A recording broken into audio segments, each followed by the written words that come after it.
Good to see you this morning. We're going to continue our study in the book of Hebrews, Hebrews chapter 11, if you'd turn there, please.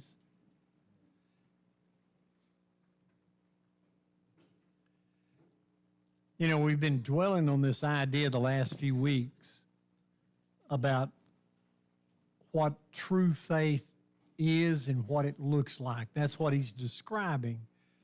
And we're going to continue looking at that this morning. We're going to do a lot of reading some verses. And I want you to see as we read the verses, I want you to pay attention to a couple of things. First off, look at 11:1, because I'm going to take this off of these verses. Now, faith is the assurance of things hoped for, the conviction of things not seen. Here we have faith, how it acts. Faith is a foundation for hope. As we read through these different instances of faith who God has approved, I want you to see first the hope. And as a result of the hope that they had, look at the conviction of things, even though they can't see how it's going to work out. That's how faith operates. That's how true saving faith operates. And for you and I to gain that kind of faith, how do we do it?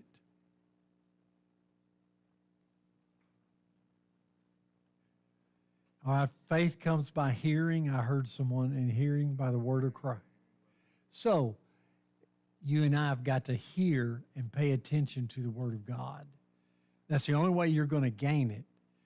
And all of these people are people of old, and he's going to make a comment about all that, but there's a couple other things we're going to look at as we go through this. Faith being this foundation of hope, Paul told the Romans in Romans 12:12, rejoicing in hope. True faith always gives you an assurance. It gives you the ability to never lose hope. And the hope is not what you want it to be. The hope is based on the promises of God and God doing exactly what he says he's going to do. Look down right quick at verse 6 while we're here. He says, and without faith it is impossible to please him. For he who comes to God must believe that he is, and that he is a rewarder of those who seek him. There you can see the unseen. What about faith there? If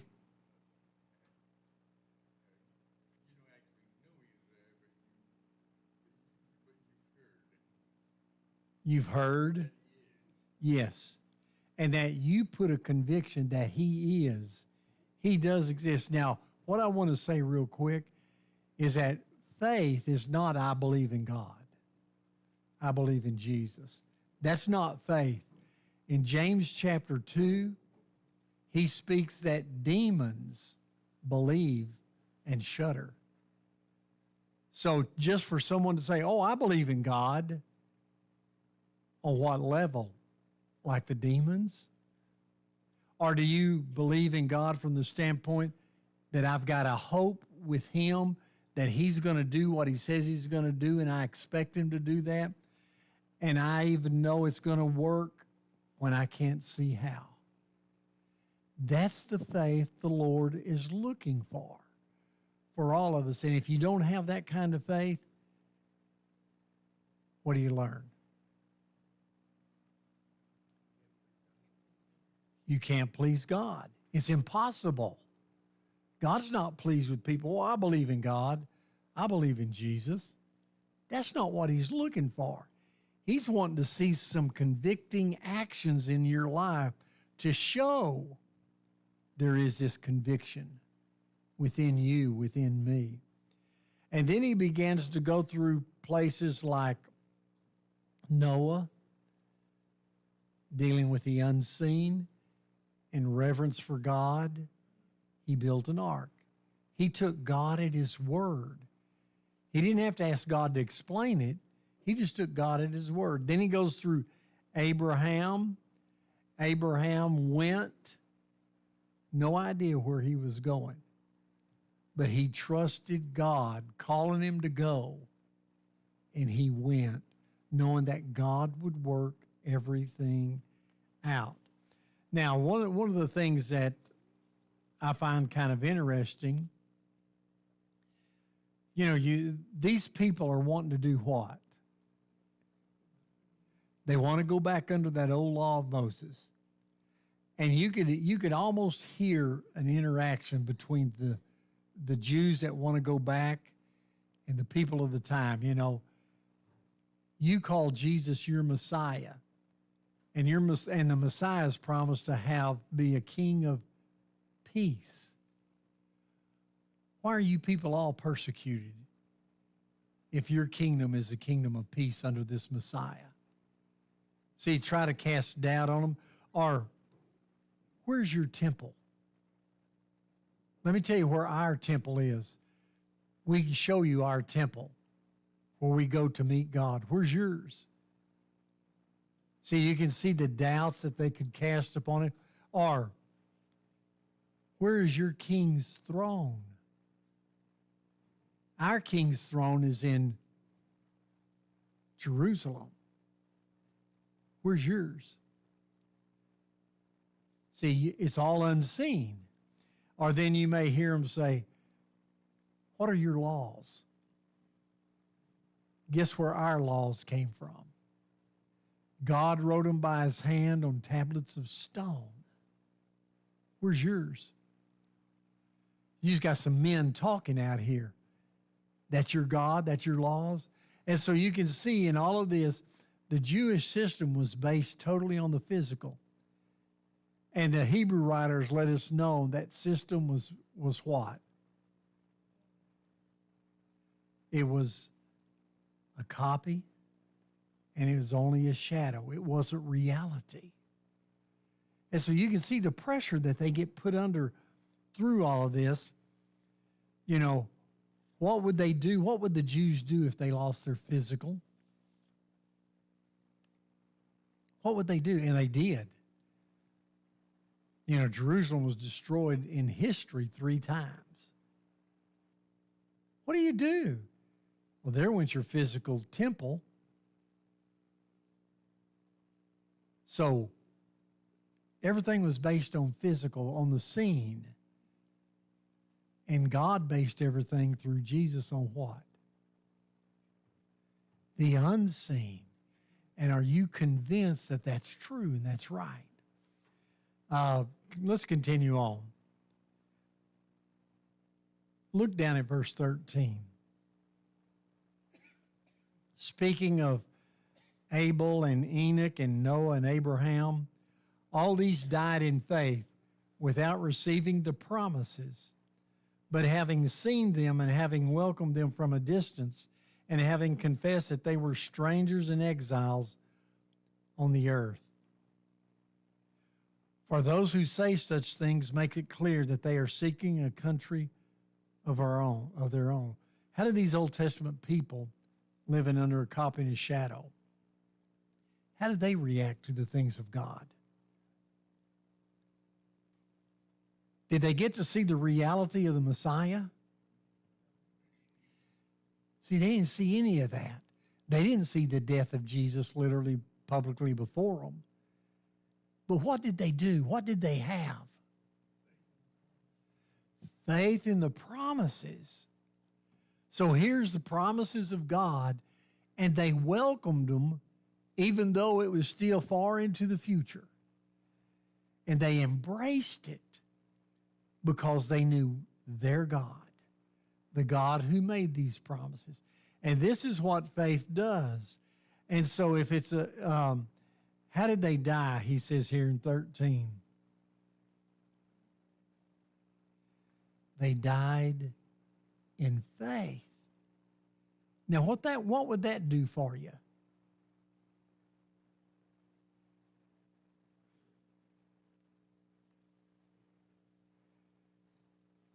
If you die in faith, what do you receive? What did they receive? The promises of God, he fulfilled every single one of them. They weren't left out just because they were under an Old Testament shadow system. They lived by faith, by this operating faith that God's looking for, not some physical copy and shadow that's obsolete. Now that you have that, he says there in verse 13, he says that they welcomed them from a distance. They knew it was real. How? How did they know it was real?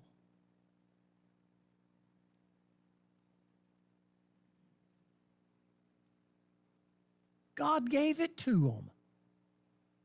God made a promise, and they knew it was real, that when God speaks, that's the matter right there. And they had a hope. They had a foundation because faith gave them that. And they had a conviction, even though they couldn't see it. And they saw him only from a distance. And they walked and followed God. This is how faith operates. This is how faith works. You know, sometimes we don't pay a lot of attention to things that we say. And it reveals a lot. Let me give you an illustration of what I mean. How you doing today?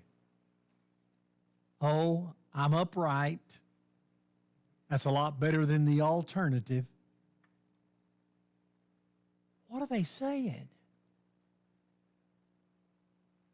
What's being said in statements like that? Sometimes we need to be aware of what we're saying.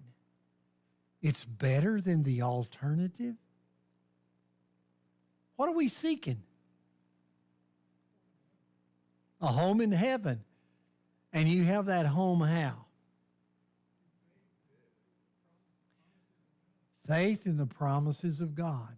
So, being upright is better than the alternative? Is that really true? See, what are we living by? Are we living by this faith that'll save us, or just, I believe in God faith? See, there's a big difference. You know, we sing that song often, this world is not my home. I'm just a passing through. Are you singing that song of faith, or just words repeated? So you got to look at those kind of things. And you need to think about those things. Look at verse 14 again. For those who say such things, make it clear that they're seeking a country of their own. What did they make it clear?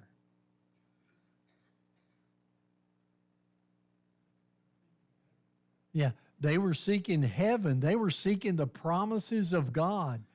What do you and I make clear in our faith? Do you make that clear? That's it. That's the resting place. That's the abiding place, and Jesus secured that for us as he's our high priest, you know, as he shed his blood, as he's brought us to God. He appeared to God on our behalf. See, this is all this faith that we're talking about, and that's why he's going through it. Look at verse 15 and 16. And indeed, if they had been thinking of that country from which they went out, they would have had opportunity to return. What if they were thinking about the country that they came from? They can always go back. Why do you think people, when they come into Christ, and then time goes by, and they go back? They go back into what it was before, to things that were before. Why do people do that? They really never left? Yeah, faith is the issue. They've lost faith. They don't believe it anymore. They don't have a conviction. They don't they don't have a foundation. Continue on.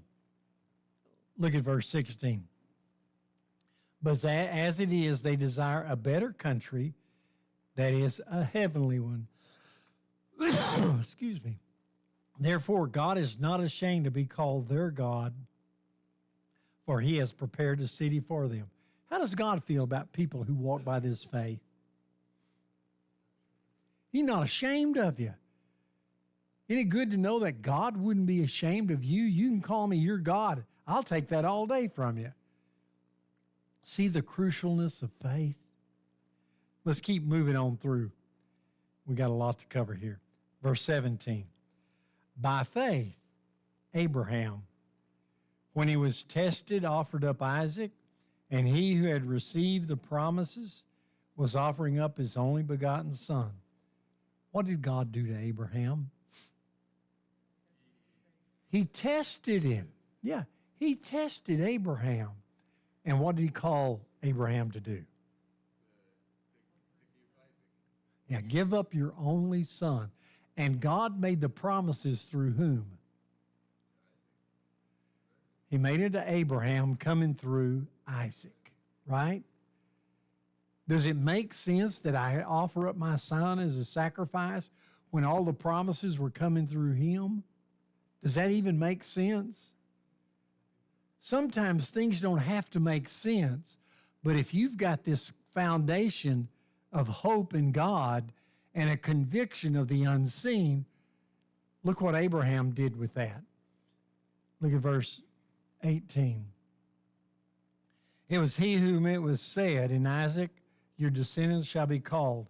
He considered, 19, that God is able to raise people even from the dead, from whom also he received him back as a type.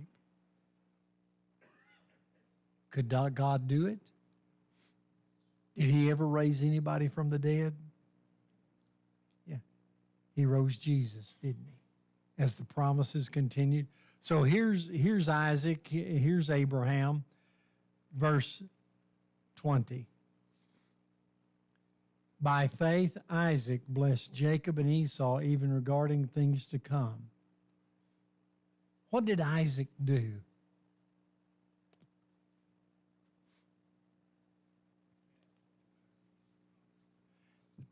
Yes, he blessed him. He told him of the promises. You know what real faith does? Real faith is what gives you confidence to speak about the future, because God said it would be this way. And so here's Isaac. He did the same thing. Continue on, verse 21. By faith, Jacob, as he was dying, blessed each of the sons of Joseph and worshiped leaning on the top of his staff. What kind of picture does that give you about Jacob? A faithful? I mean, can you imagine leaning on the top of his staff? He wasn't strong, but what did he? He blessed them, and what did he do? He worshiped God. Even as an old man having difficulty standing, he worshiped God. What does faith give you the ability to do? People, the ability to do?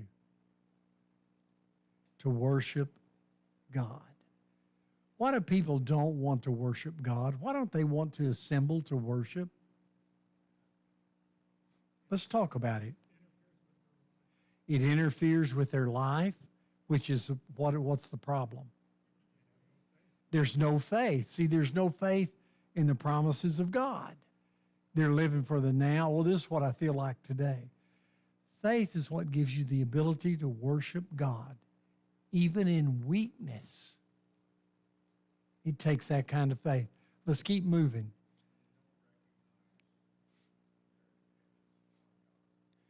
That's a good point too, Chuck. They don't recognize their dependence upon God. We need him. Look at 22. Again, let's go 22 into 23. By faith, Jacob, as he was dying, blessed each of his sons of Joseph and worshiped leaning on the top of his staff. 22. By faith, Joseph, when he was dying, made mention of the exodus of the sons of Israel and gave orders concerning his bow. What did Joseph do? Was he promised some things of God about the future? That there's going to be this land you'd go to. So what did Joseph want?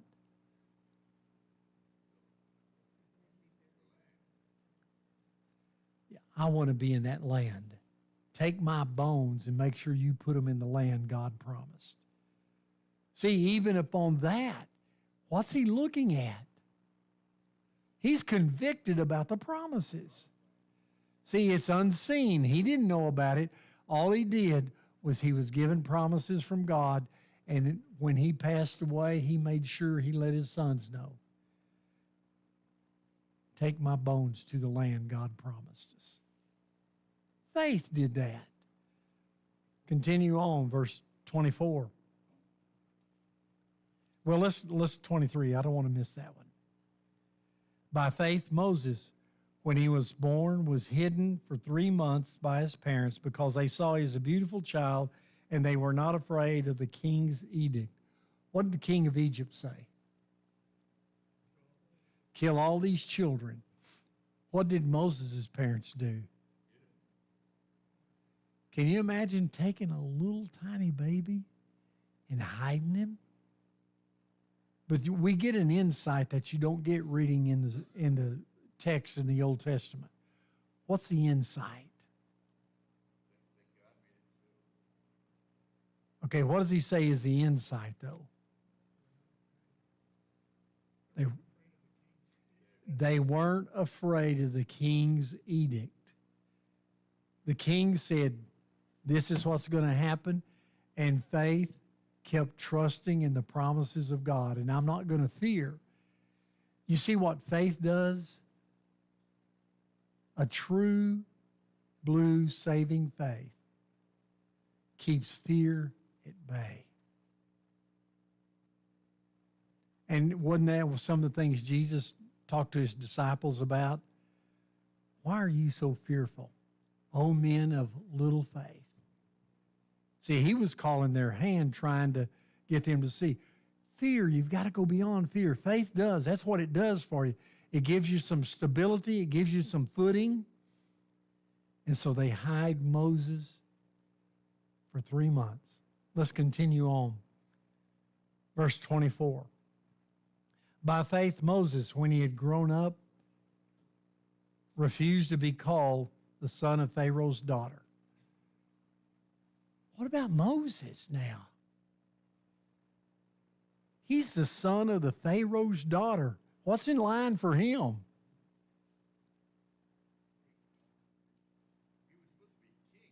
He was going to be the next Pharaoh, a Jew. He was in line for that. And you know what he refused? I'm not going to be the son of a Pharaoh's daughter. No, he sided with the Hebrew people. And he did it how? By faith. Look at the rest of it. 25. Choosing rather to endure ill treatment with the people of God than to enjoy the passing pleasures of sin, considering the reproach of Christ greater than the riches of the treasures of Egypt, for he was looking to the reward. Well, look what this faith did for Moses.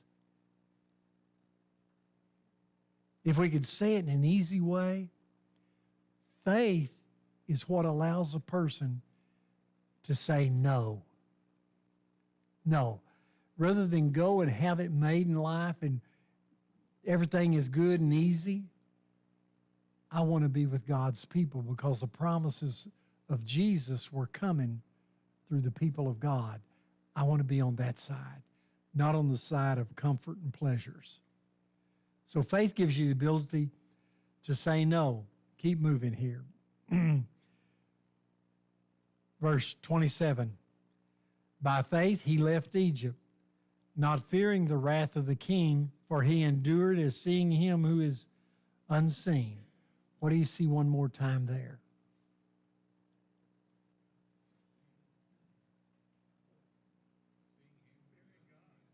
What'd you say? He was fearing God. He didn't fear the king. He feared God.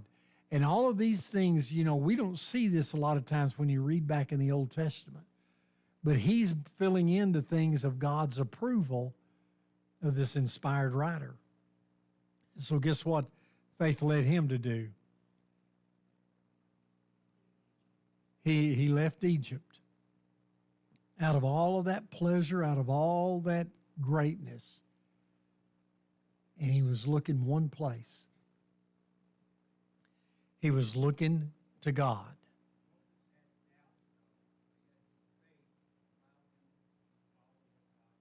Sure, Moses did have doubts, but what he did when he had his first encounter with God, do you remember in the wilderness?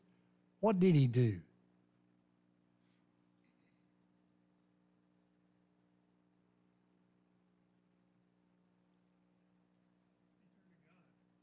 Take those sandals off. Why? You're standing on holy ground. So what did Moses do? He did it, and he says he bowed low to the ground. See, there was this reverence and respect for God and what God was saying. So there was this faith there the whole way through. Let's keep going. 28. By faith, he kept the Passover and the sprinkling of the blood so that he would not be who destroyed the firstborn would not touch them. What did faith do for him there?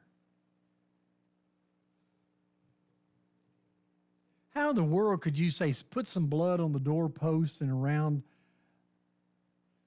and I'll pass over you? And that night,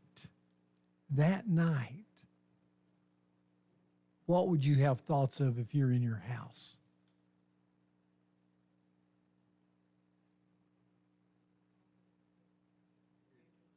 Confidence that, you know, this assurance, there is hope. If I do that, there's hope in this deal. This is how a convicting faith, a trusting faith works.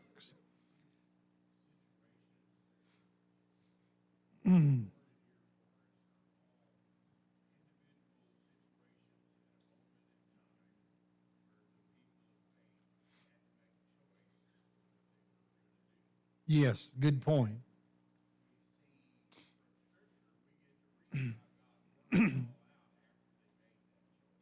Yes, we're seeing the after result. That's what you're saying. Verse 29. By faith, they passed through the Red Sea as though they were passing through dry land, and the Egyptians, when they had tempted, were drowned. What do you learn there about faith? This is a big one. Okay, one thing in particular.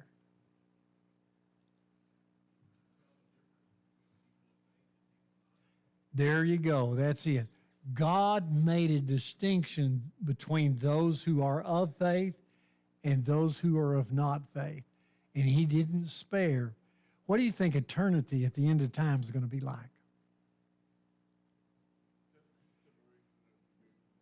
Yeah. You think God's going to make a distinction at the end? Yeah, there's going to be a distinction made. You and I need to make sure in our lives that we are working on faith, a true, genuine foundation of hope and a conviction, even though you can't see it. I mean, they looked, what's it going to look like? How'd you get dry land at the bottom of the sea? See, he just went through.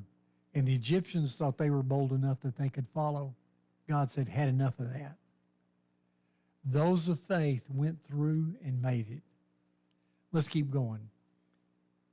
Verse 30. By faith, the walls of Jericho fell down after they had been encircled for 7 days. What do you learn there?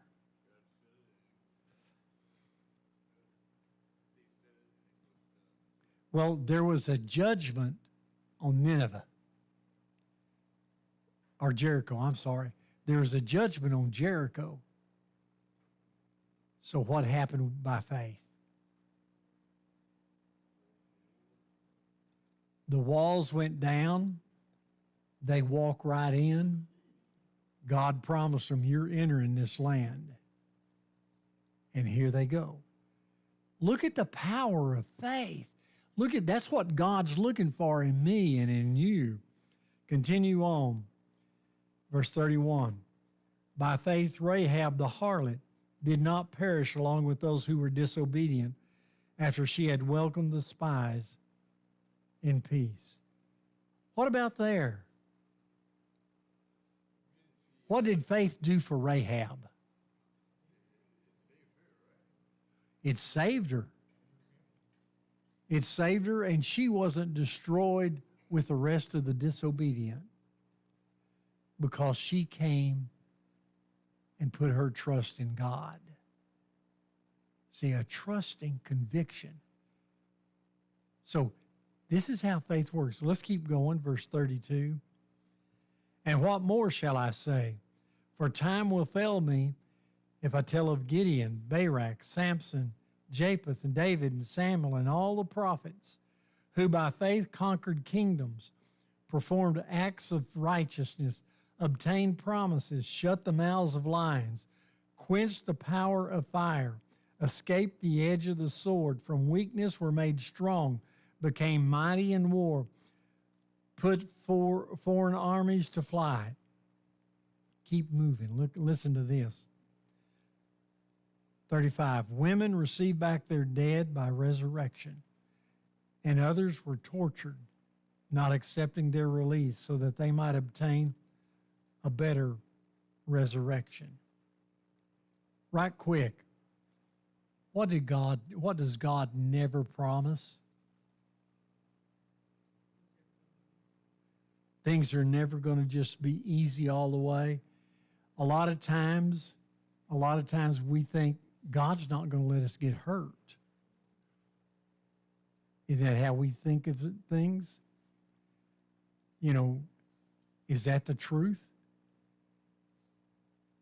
These people escaped. How? By faith. Obeying, listening to God, putting some hope in God, trusting God's promises. And, they were tortured, but guess what? They didn't give up. See, there's that conviction, that trusting conviction. Torture, but I'm not going to give up on that.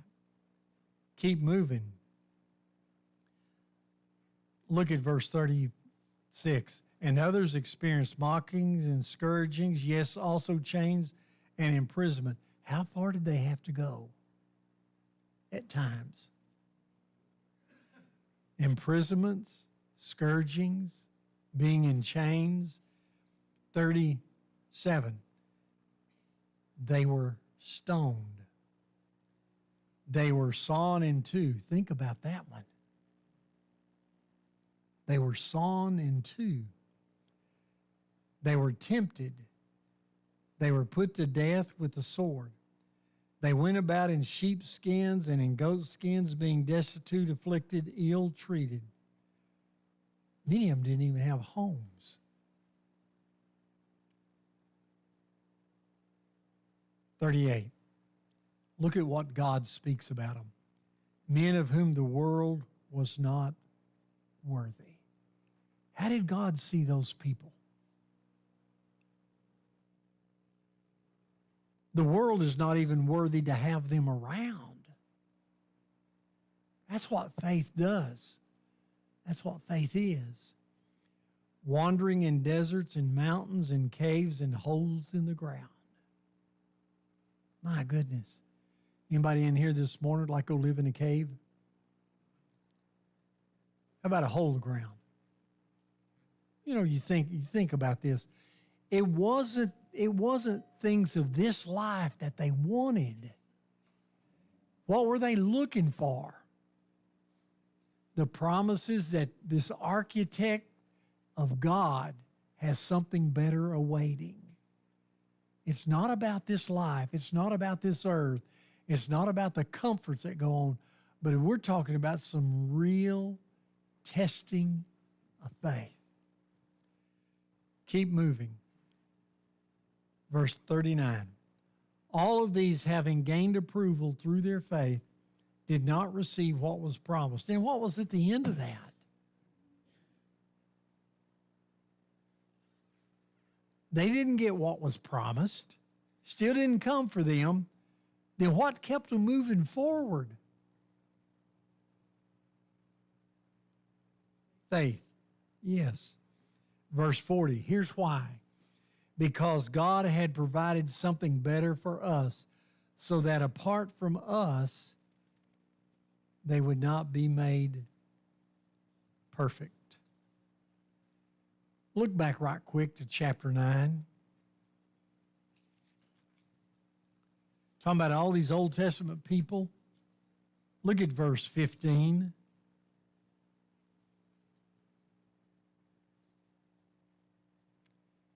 Nine works better. 9:15. For this reason, he is the mediator of a new covenant, so that since a death has taken place for the redemption of the transgressions that were committed under the first covenant, those who have been called may receive the promise of the eternal inheritance. What about all these people? They didn't receive the promise back there. But what happened?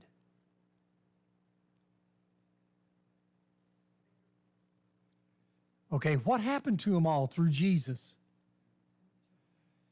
They received the inheritance because they walked by faith.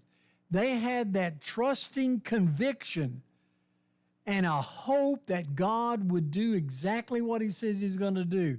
So when you and I encounter difficulties, and we are, what better be there? Faith. And I'm going to throw this in as a side note. This kind of faith generally cannot be developed right at the end of your life. It's a life. It's a life lived all the way through. And a lot of times people think, well, I can get it at the end. Most people can't. They can't come to this convicting, trusting hope. So what do you learn out of all this?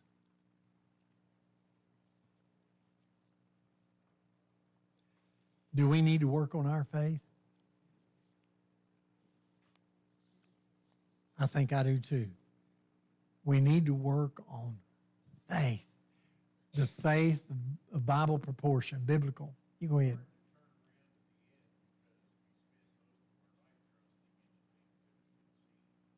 That's a good point. All your life you've gone through pleasures, things you can see, and people around you. That's what you've put your trust in the whole time. And now you're at the end, you're about to face God. I just want to be sure I'm afraid to die. And they went all the way through suffering and being sawn in two and put in prisons and living in caves and holes in the ground. And they did it all because what were they walking by? Faith. Let's work on that. Faith comes from hearing. You've got to hear what's being said and hearing by the words of Christ. Okay, next week, we got 1 week to cover 2 chapters. So we'll get it done. Thank you so much.